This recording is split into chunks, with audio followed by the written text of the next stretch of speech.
Avant les travaux, on avait un envasement de la Buse là, qui se trouve sous la passerelle et qui a entraîné du coup une mauvaise circulation de l'eau. Donc ça a posé problème pour le développement des espèces. Ça a inondé les zones qui sont un peu derrière nous là. Du coup, l'eau ne continuait pas dans le ruisseau et la roselière qui est alimentée par ce ruisseau était parfois à sec.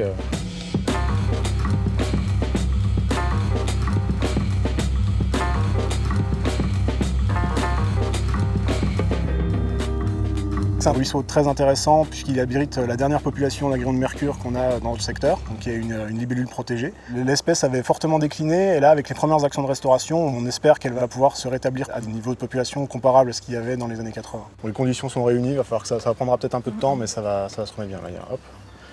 Celui-là, libellule fauve. Alors ici, on est sur un site qui a été très fortement remanié par les aménagements, parce qu'on est donc, à proximité du Rhône. Et le Rhône a subi des aménagements lourds au cours des 200 dernières années. On était ici sur un ancien méandre du Rhône, donc qui est maintenant complètement coupé avec l'installation de la centrale qui est à côté. Et la biodiversité qui était sur cet endroit commençait à s'étioler. Et avec le partenariat qu'on a mis en place, on peut mettre en place une gestion comparable à celle des réserves naturelles qui permet de restaurer des habitats. Là, on est sur un milieu qui est potentiellement où la nappe n'est pas très loin et où on peut retrouver de l'humidité assez facilement. Et donc on va voir pour créer des nouvelles mares, pour constituer de nouveaux habitats pour les amphibiens de manière générale, des habitats qui devaient être présents probablement par le passé, mais qui ne le sont plus du tout maintenant. Les zones humides, c'est des sites qui sont en train de disparaître à une vitesse assez forte à cause de l'artificialisation des sols en France et dans le monde. Et c'est des sites qui vont abriter une faune et une flore qu'on ne trouvera pas ailleurs. Depuis 2015, la restauration des zones humides, c'est devenu une priorité du plan Rhône-Saône. C'est un plan d'aménagement du territoire à l'initiative de l'État, des régions et puis des partenaires industriels comme EDF par exemple.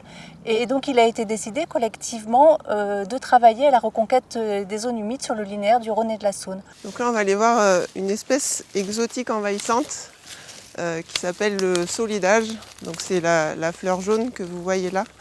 Donc cette fleur empêche le développement de la biodiversité sur la zone et donc de fait ça limite la présence des insectes et donc des oiseaux. L'objectif du plan de gestion que nous avons établi avec le conservateur naturel, c'est justement de limiter la présence de cette plante au travers de fauchages qui seront réalisés 2 fois par an. Alors une centrale nucléaire comme celle de Saint-Alban, elle est d'abord ancrée dans son territoire. Elle existe ici depuis plus de 30 ans. Ce territoire, c'est un territoire rural, c'est un territoire où il y a de la nature, de la faune, de la flore. Et c'est donc tout naturellement que nous sommes soucieux de préserver cet environnement. Nous produisons une énergie très bas carbone et donc nous contribuons pleinement à préserver la planète en limitant les effets de serre et la production de CO2. À ce titre-là, biodiversité, préservation de la planète, c'est absolument compatible. Jusqu'en 2024, il est prévu de réaliser chaque année des inventaires faunistiques et floristiques de la zone qui nous permettront de vérifier qu'il y a bien une évolution au niveau de la présence des espèces et que celles-ci se sont développées sur les 5 années à venir. On a ici un petit îlot de biodiversité qui est dans un état de conservation moyen, mais qui a un gros potentiel. Et on va essayer pour nous ici de maximiser la biodiversité à cet endroit-là.